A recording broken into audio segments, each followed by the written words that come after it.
Next, please. As I mentioned, Petrobras is an integrated company. We are producers of oil. We are refiners. We are a power generation company. We are going to be producing 7,000 megawatts of power generation. We have 14,000 kilometers of pipelines. We are also a big producer of ethanol in Brazil right now, the third biggest producer of ethanol in Brazil, the first producer of biodiesel. We have an integrated company. And we have right now an investment of $224 billion for the next 4 years.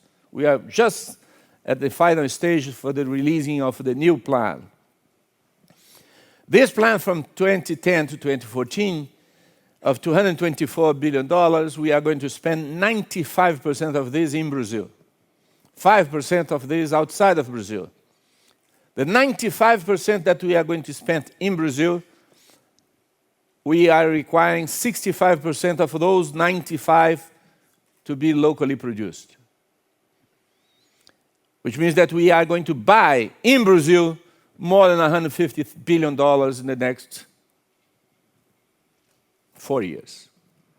And the Norwegian companies knows, the more than 100 companies that are already there, that we are more than welcome the Norwegian companies to go to Brazil and establish in Brazil to be part of this effort that we have.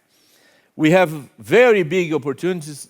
The minister mentioned here the growth of Brazilian economy, the stability of Brazilian institutions, the political orientation of the Brazilian government. President Dilma and President Lula gave a very clear orientation for growth and social inclusion as the main driving forces of the Brazilian economy right now.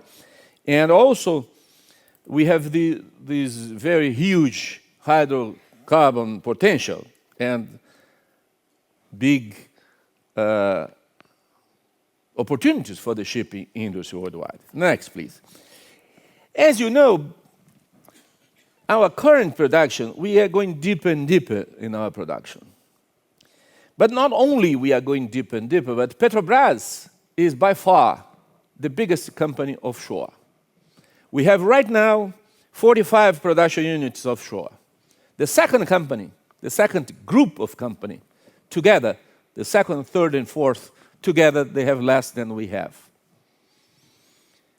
As you can see, we have by far the biggest production offshore today. And we have the biggest projection of growth from now to 2020. Which means that by lucky or by unfortunately, we are going to be your big demander.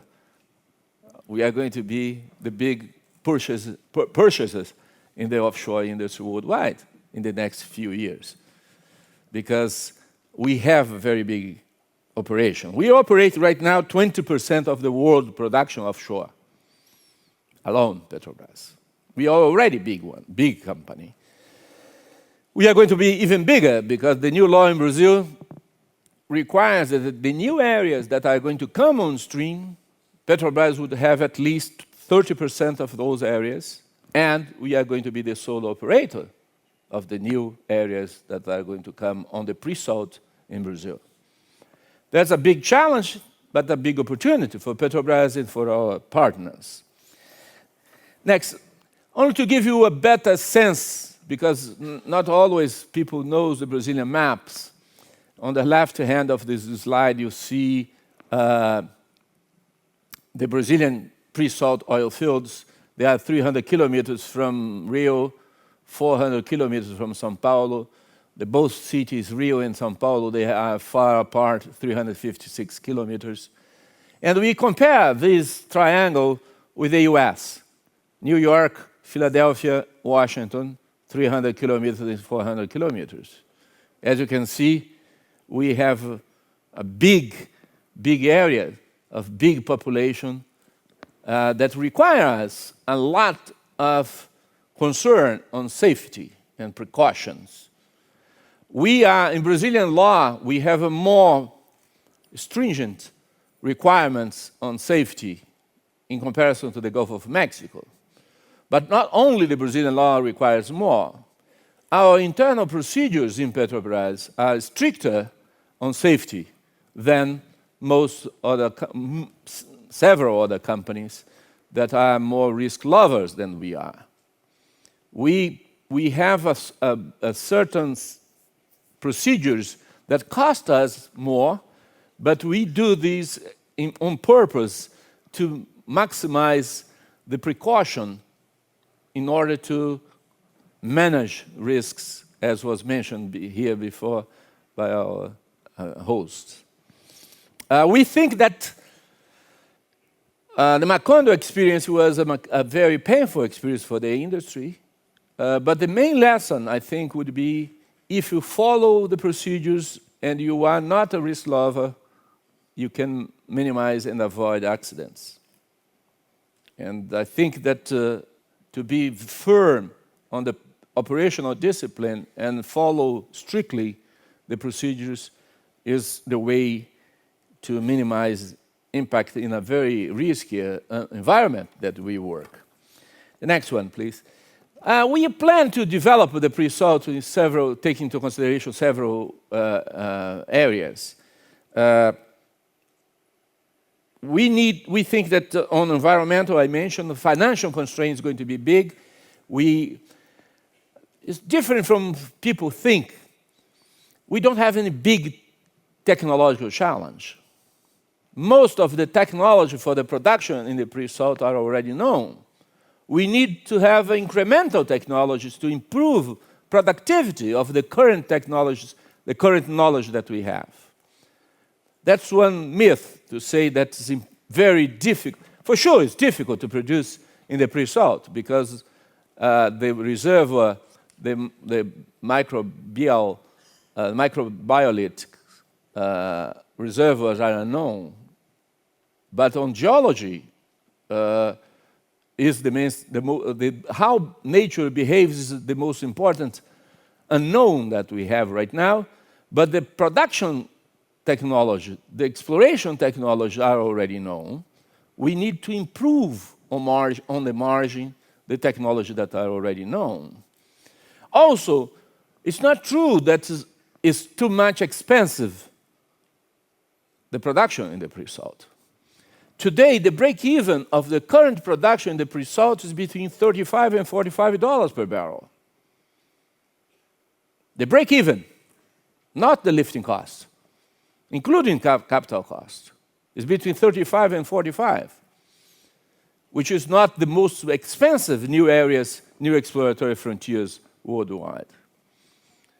Then it's not true that's a very expensive and challenging technology that's necessary.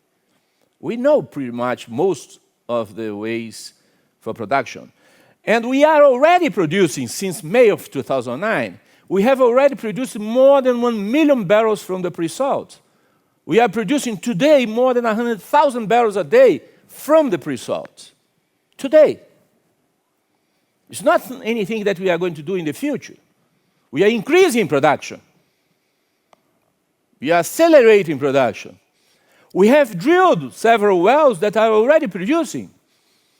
The information that we are getting from the production, from the extended well tests, and from the pilot project that we are doing are confirming and improving our assessment of the capacity of the pre-salt.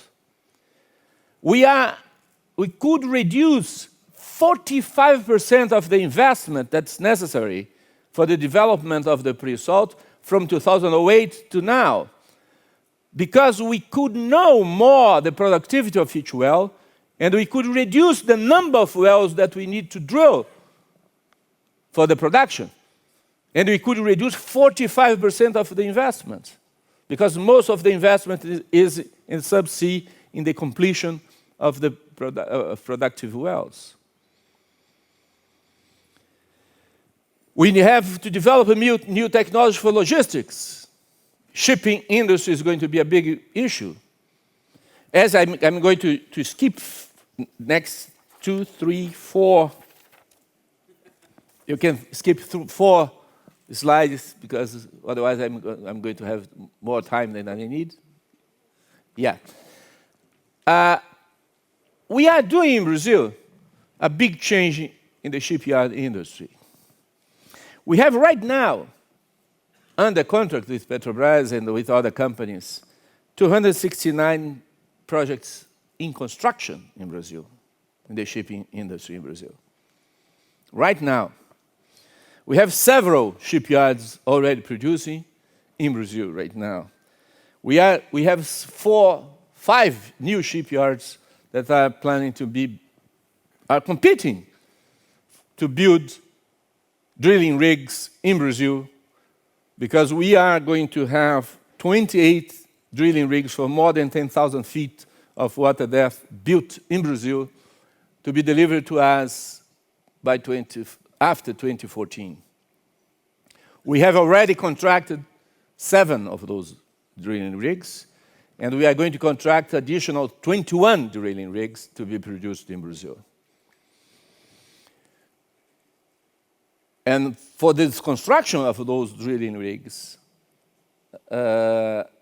we have projects of 5 new big shipyards in Brazil, which means that the Brazilian shipyard industry is responding in a very quick way the demand of Petrobras. The next, please. And the demand is not only increasing millions of tons, number of ships built, and millions of tons of ships. We are increasing faster than most of the other countries. Today, we are the 4th largest buyer of ships worldwide. And our labor force in the shipping industry increased from around 2,000 people in the year 2000 to 56,000 people employed in the shipyard industry in Brazil in 2010. That's a remarkable growth of the shipyard industry in Brazil. The Brazilian Maritime Fund, Brazilian government, also is increasing expenditures and disbursement to finance ship owners in Brazil.